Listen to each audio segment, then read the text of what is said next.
Subscribe कीजिए 10th class गणित channel को और बेल आइकन को दबाइए लेटेस्ट वीडियो देखने के लिए। हेलो फ्रेंड्स, आज इस वीडियो में हम पग विचलन विधि से समांतर माध्य निकालना सीखेंगे। समांतर माध्य निकालने की तीन विधि है। पहली विधि का नाम है प्रत्यक्ष विधि और दूसरी विधि का नाम है कल्पित माध्य विधि और तीसरी जो विधि है वो है पग विचलन विधि। तो इसमें हम पग विचलन विधि से माध्य निकालना सीखेंगे। प्रत्यक्ष विधि और कल्पित माध्य विधि है, उनसे माध्य कैसे निकाला जाता है, कैसे ज्ञात किया जाता है, उसकी वीडियो मैंने बना दी है। अगर आपको वो वीडियो देखनी है तो आपको आई बटन पे और डिस्क्रिप्शन में आपको प्लेलिस्ट का लिंक मिल जाएगा, तो वहाँ से आप वो वीडियो देख सकते हैं। चलिए मैं आपको इसमें कंप्लीट प्रोसेस बताऊंगा कि पग विचलन विधि से माध्य किस तरह से ज्ञात किया जाता है।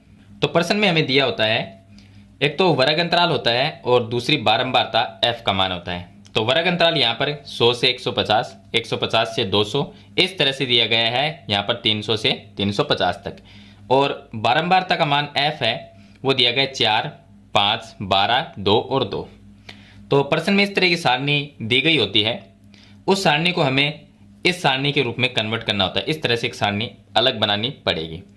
यहाँ पर मैंने जो वर्ग अंतराल दिया गया इस सारणी में, वही वर्ग अंतराल मैंने यहाँ पर लिखा है। उसके बाद में f का मान जो दिया गया है बारंबारता, वो मैंने यहाँ पर लिख लिया है। उसके बाद में हमें xi निकालना होता है, यानी कि x का मान हम वर्ग अंतराल से निकालते हैं। और वर्ग अंतराल से निकालने का तरीका ये है कि इन दोनों के बीच की संख्या कौन सी है, 100 से 150 के बीच की। तो इन दोनों के बीच की संख्या है 125।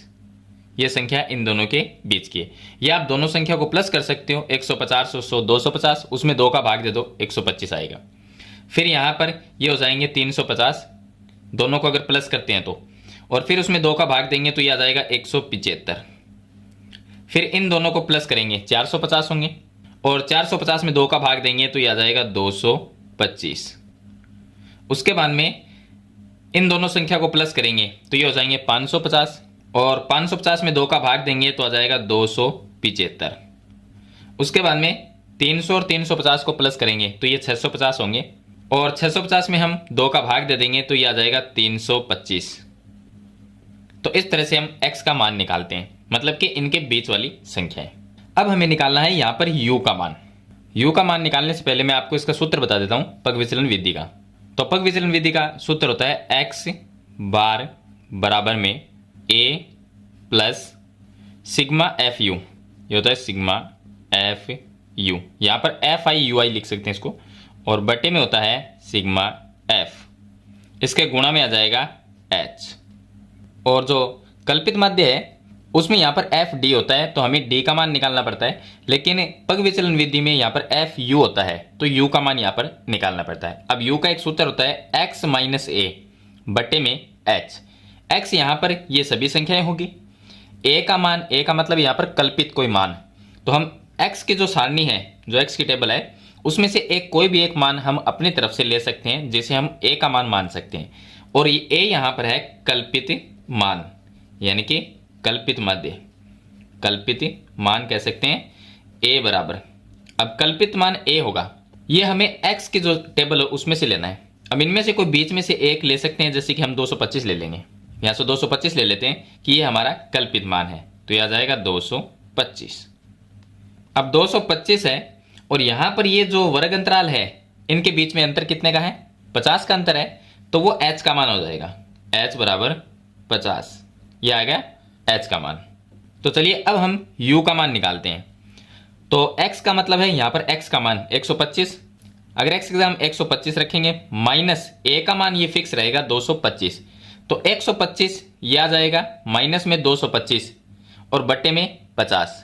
तो 125 माइनस 225, माइनस में 100 रह जाएंगे, और माइनस 100 में अगर h का मान 50 है तो 50 का अगर भाग देंगे तो उत्तर आएगा माइनस में 2, तो यहाँ पर हम लिख देंगे -2।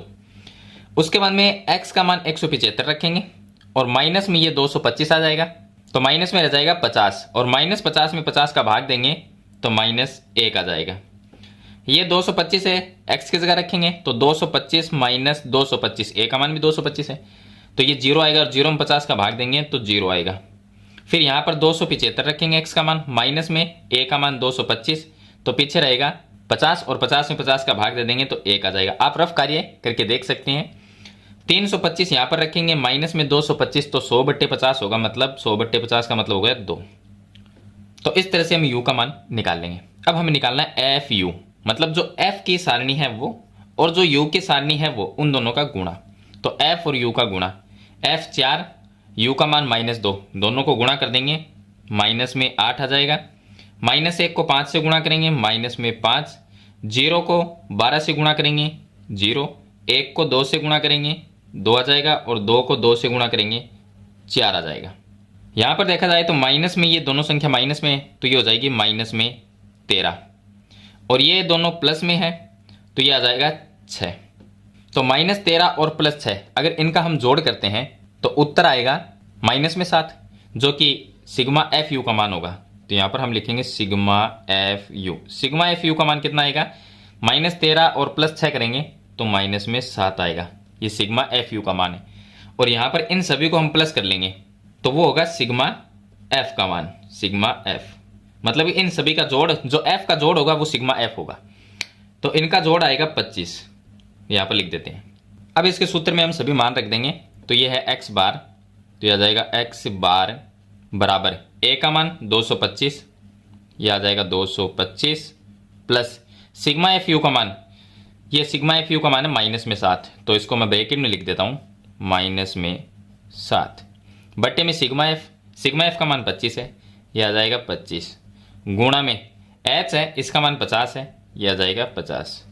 25 का भाग इसके अंदर चला जाएगा 2 बार, और -7 को 2 से गुणा करेंगे, माइनस में 14 आ जाएंगे, तो यह आ जाएगा 225 और माइनस में 14 माइनस कर देंगे तो यह आ जाएगा 211, यह आ जाएगा x बार, यानी कि माध्य आ जाएगा, और वो भी कौन सी विधि से, पग विचलन विधि से। तो एक तो ये पग विचलन विधि और एक कल्पित माध्य विधि है, उन दोनों में थोड़ा सा डिफरेंस है, सिर्फ यहाँ पर जो इसके बटे में h आता है और यहाँ पर u है, तो u की जगह उसमें d होता है और बटे में h नहीं होता, बस थोड़ा सा इसमें फर्क है। बाकी दोनों विधि जो है, पग विचलन विधि और कल्पित माध्य विधि, लगभग एक जैसी है। तो मेरे ख्याल से आप पग विचलन विधि से माध्य निकालना सीख गए होंगे। फिर भी इसके बारे में कोई सवाल या सुझाव है तो मुझे कमेंट बॉक्स में जरूर लिखना। वीडियो पसंद आए तो लाइक और शेयर जरूर कर देना, इस चैनल पर नए तो सब्सक्राइब करना। हम मिलते हैं नेक्स्ट वीडियो में, तब तक के लिए थैंक यू।